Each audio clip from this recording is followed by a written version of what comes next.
pastor because when I was 16 years old, I began to do what I owned my faith. For a long time, I grew up in a religious home, and I think every kid who grows up in a religious home has to come to a point at some point where they ask themselves, do I believe what I believe because I was raised this way, or do I believe what I believe because it's real? And so I went on a quest to find out what was real.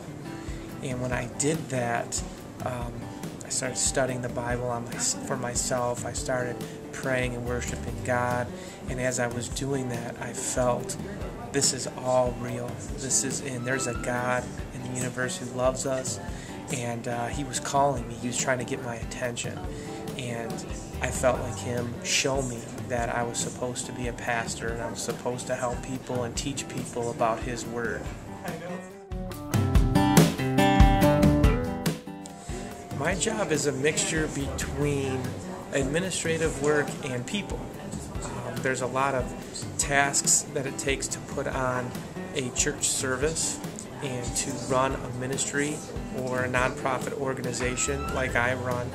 And so there's a lot of staff, there's workers, there's other people that I have to oversee and mentor. I work with a lot of volunteers, so I meet with a lot of people and I mentor them and teach them how to lead other people and how to run different organizations or different ministries. So my day is a mixture between tasks and people.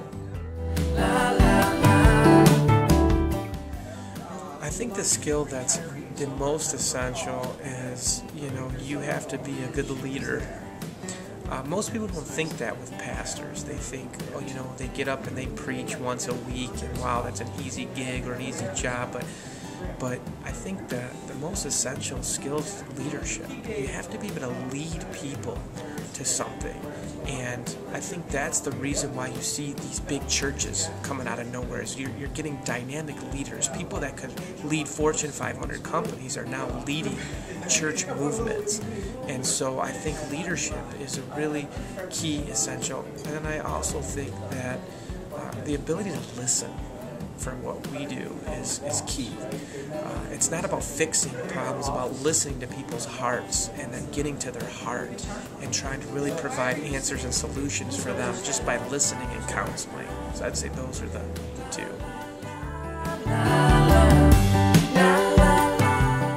For my field, what's recommended is some kind of Bible college where you can get a degree in either biblical studies or church ministry, that kind of thing. Some people go to seminary on top of that, which is another 2 years after you get your bachelor degree. You can get a master's degree. I have a 4-year degree from North Central University, which is a Bible college in Minneapolis, Minnesota.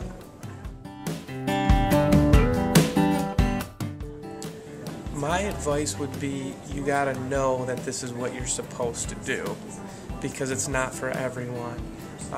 Being a pastor, you work with a lot of people who are hurting, a lot of people who need wisdom, a lot of people who need advice, a lot of people who need guidance. It takes a lot of study. It takes a lot of preparation. People look to you and put you in this limelight, and in their minds they put you on a pedestal, and in your mind you know that you're human, you know all your faults, you know all your weaknesses, so you don't think you're any different or any better than anyone else, but people look to you. So the advice I would give is know what you're in for. It's a different life. It's a life of character, integrity.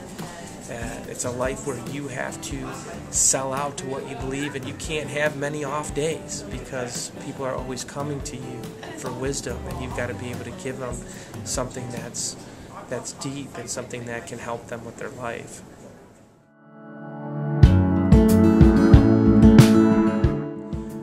My favorite part of my job is people. I love working with people. I love to be around people. I'm charged by it. I just love to talk to them. I love pulling gifts out of people. Everyone has a gift or a talent that is in them.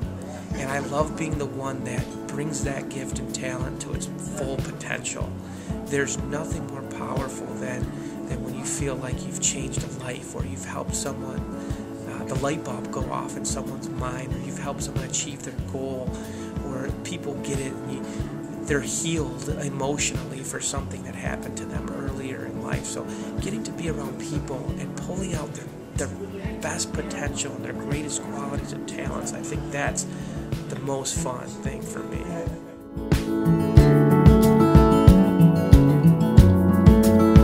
Thought letting go would be easy. Just open my hands and let it fly free, and never look back, never think of things again. But I was sadly mistaken there, my friend. I thought this water would come and